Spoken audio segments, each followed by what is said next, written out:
Hey, what's up, everyone? I'm hoping you're enjoying this series that I'm doing on dog training and dog trainers. If you have a force free, a positive only dog trainer, rescue, veterinarian behaviorist, and you can actually find a video of them dog training because they're very slim to none, and you would like me to critique the science behind what they're doing, because a lot of them call themselves force free or positive only dog trainers. And force free, once again, I'll give a little bit of explanation here. Force free does not exist, it's a fallacy. It's very similar to somebody that believes that the earth is flat. Okay? It's just a fact. So why is that? Because all dog trainers use some kind of force and guidance on the leash. The training begins on the leash. I don't care what you have attached to that leash. If it's a harness, buckle collar, dominant dog collar, slip lead, veterinarian slip lead, shelter slip lead, buckle collar, martingale, prong collar, remote collar. I don't care what it is. If there's tension on the leash, there is negative reinforcement or positive punishment. You're guiding the dog with the leash, and any professional dog trainer is using that guidance for a purpose. And then they're going to reward. So I am having discussions right now on a Facebook group where unfortunately people are brainwashed and thinking that force free exists or positive only. After I explain the science to you right now, as long as you have ears and you are listening, you're either a flat earther or you're going to believe in the science. Positive reinforcement is rewarding a dog for an action, for a behavior. We do that all the time. Most dog trainers do that. I don't really know a dog trainer that does not use positive reinforcement. Right?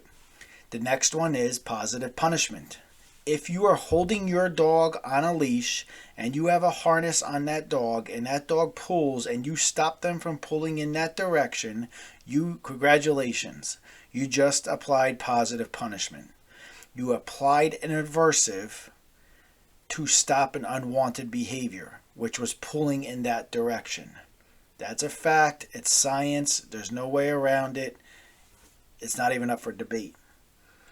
Then you have negative punishment. So you're in the group class of positive only force free dog trainers. You ask the dog to do a sit. The dog doesn't sit. You remove the treat that the dog wants. So you're removing something the dog likes for the dog to do a wanted behavior, which is a sit.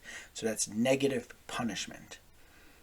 So anybody that says they're force free or positive only is lying, because they also use negative punishment.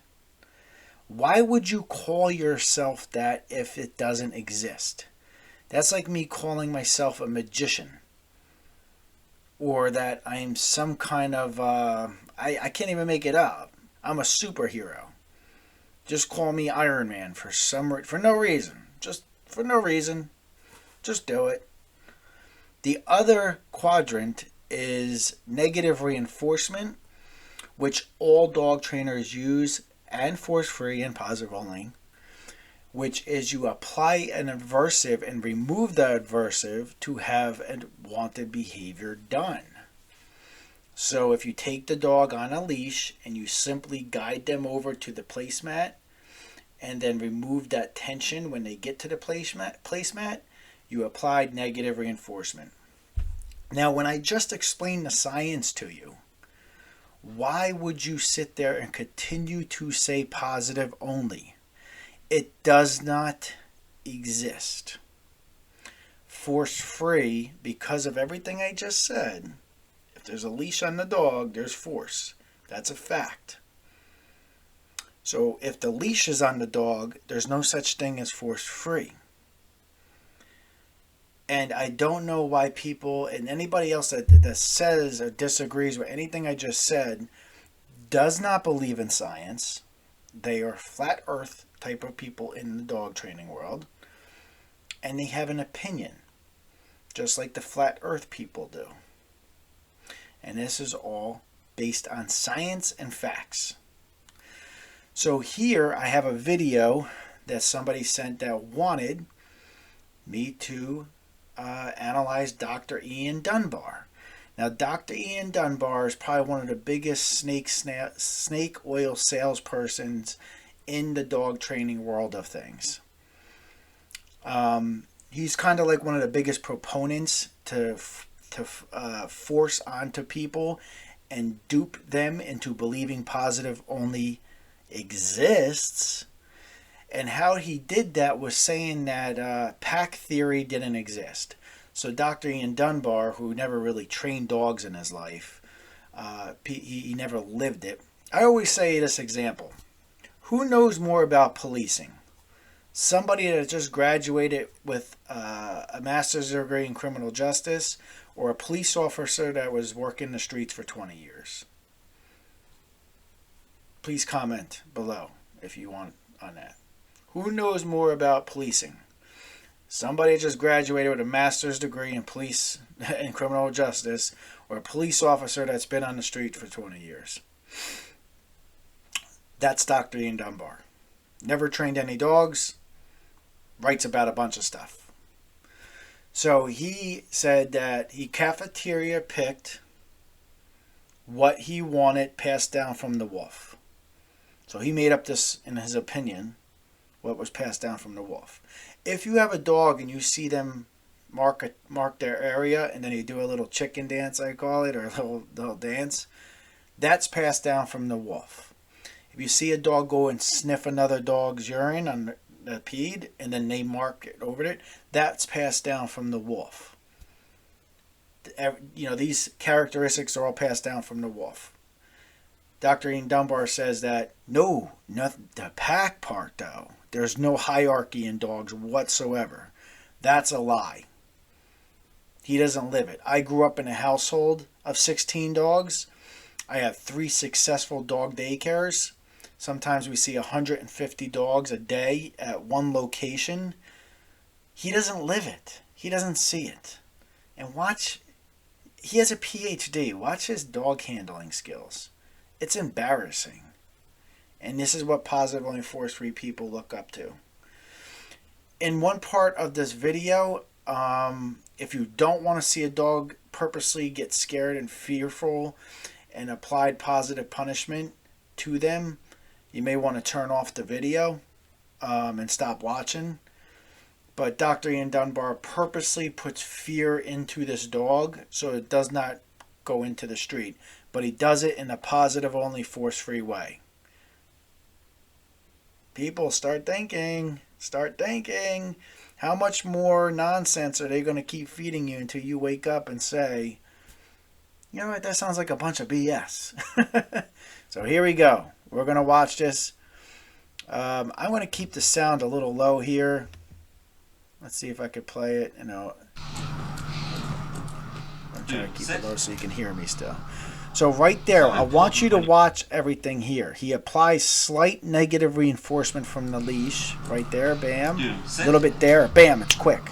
Leash pop, so important when you're leaving your property to positive let reinforcement. the dog know what the property line is. A little bit of boundary So he's talking training. about the property line. So as a matter of course, every time we come up here, we ask Dune to sit. And then when he looks at us, hello Dune, good boy, let's go. So right there, again, leash guidance. I think they might, whoa, what happened? Sorry. I think what happened there is they edited the video. It looks like there was an edited video here. And then when he looks at us, let's watch closely. Hello, good boy, let's go. Yeah. Come up to the line and Dune, sit. Negative reinforcement on the leash. Watch in the background and the shadow pulls up for the sit. This is not positive only. This is fact, science. This is not positive only. He has a martingale on the dog as well. I do use martingales. Alright, so he doesn't have a harness on. So he has the martingale, so the pressure's on the dog's neck, and then it's released when the negative reinforcement's applied, and then it's released. This here's a positive only and force-free person. Lying to your face that he's positive only force-free, but using tools that are not positive only and force free. No dog training tool is positive only. No dog training tool is positive reinforcement. All dog training tools, this is facts, it's not up for debate, it's science. All dog training tools, harnesses, buckle collar, blah, blah, blah, everything is either positive punishment or negative reinforcement. Facts, bam, mic drop, not up for a debate. So here we go. I never watched this whole video through, so somebody sent it to me. I'm watching it here for like the first time. So what he's doing here is he's tap, tap. If I had a remote collar on, no difference. Absolutely no difference. However, the only difference on mine is that I would be using less aversive touch than what he's doing. So he's going, hello, hey, you, I want you to do that to you. Hey, you, look, this is positively force free. Dude. Hello. Hello. People, wake up. Thank you. Good dog. Always negative reinforcement. Leash tightened. Negative reinforcement. Choke. Choke. Choke. Choke. Choke. Choke. Choke. Choke. The choke. Choke. The choke. Right there. Look at the amount of choke. Guy with a PhD. I would never put that dog. I would never leave my dog with this guy. Wait till he looks up at you. It's a good idea to make sure you're... Negative, I haven't seen this whole video. Negative reinforcement. See that leash tension?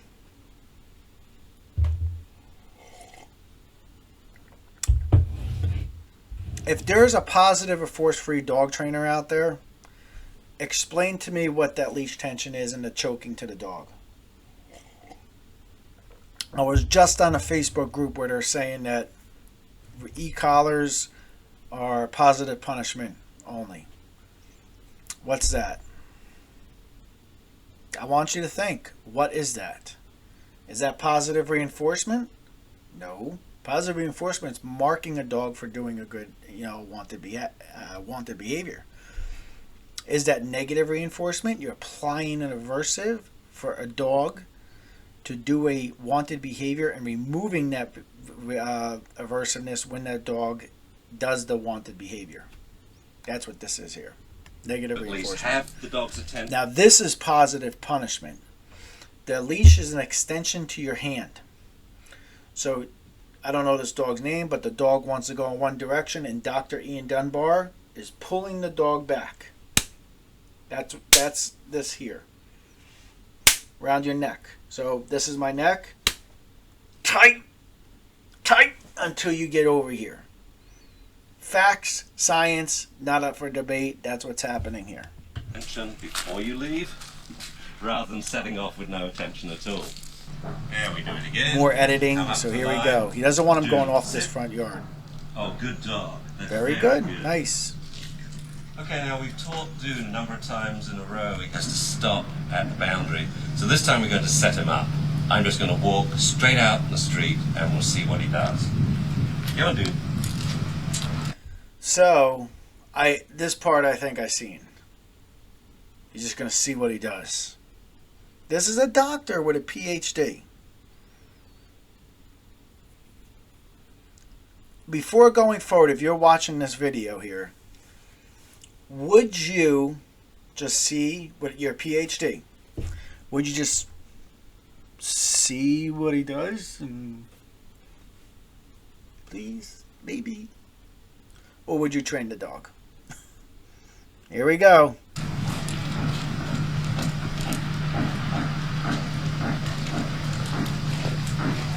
Oh, good dog. So that's basically all it is. I express my shock. Whoa. So anybody out there with positive and force-free advocates, I'm writing my own book. Different species, same concept. I'm walking my kid there. I want to walk your kid down to the driveway and scream like that. And scare the hell out of the damn kid so they don't go in the street. You know, I taught my kids not to go in the street. I showed them not to go into the street. Dr. Ian Dunbar applied positive punishment and forced fear into the dog instead of training the dog not to go into the street. If this man is a member of any professional dog organizations, the IACP, he should have his membership removed. Why would you purposely make a dog fearful as a professional? Let's watch this again. Basically all it is. I express my Hold on. duh. Here we go. Purposely set the dog up the food. I'm gonna turn this up because I don't know if you're gonna be able to hear this.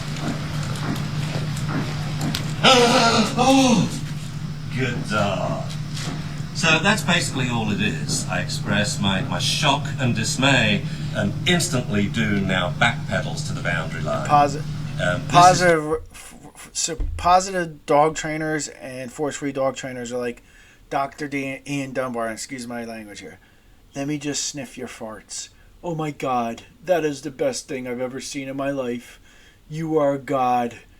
Are you kidding me, man? My daughter's birthday's today. She's 5 years old and she wouldn't train a dog like that. So he purposely scared the living crap out of a dog on purpose. Let's watch it. Look at that dog's body. Good dog. So that's basically all it is. I express my shock and dismay and instantly do now backpedals to the boundary line. This is training that is well worth doing. One day you'll find it may save your dog's life. So let's do that again, shall we, Jim? Come on. Jeez. So, what's the difference between scaring the dog, making the dog so fearful like Dr. Ian Dunbar did there, and throwing a bath towel at a dog, or using a very low remote collar stim or vibrate to stop the dog, or using a pet corrector or doggy don't? Something that is a little bit more, let's say, friendlier to train a dog than screaming at the dog like Dr. Ian Dunbar did just there. Now he's going to do it again. The dog's fearful, so he's probably not going to do it. Look, Good boy. he was like this. This ain't funny. He thinks it's funny. Boy. Oh, Where's the animal abuse charges at? Good dog. Okay. Free dog. Let's go for a walk. Dog scared to death. As soon as he said that, get me away from this maniac. Okay. Look at the dog's actions. Free dog. Let's go for a walk. Get me away from this guy. Comment below. I'm going to be doing a whole series on this. If you have any positive only, or if you could find, they're very hard to find, positive only of force-free dog trainers or advocates of their training their dog, send it to me and I will analyze it and provide facts and science, their own science that they say is science. I'm going to put it to test, and we'll see if we can get some of their seminars banned for animal abuse, right, and rightfully so, because that's what they're doing to my colleagues. So, all right, everyone, take care. We'll wait for the next video to do. Thanks for tuning in. I'm new to this, so I got to shut this off here, figure out how to shut the thing off. All right.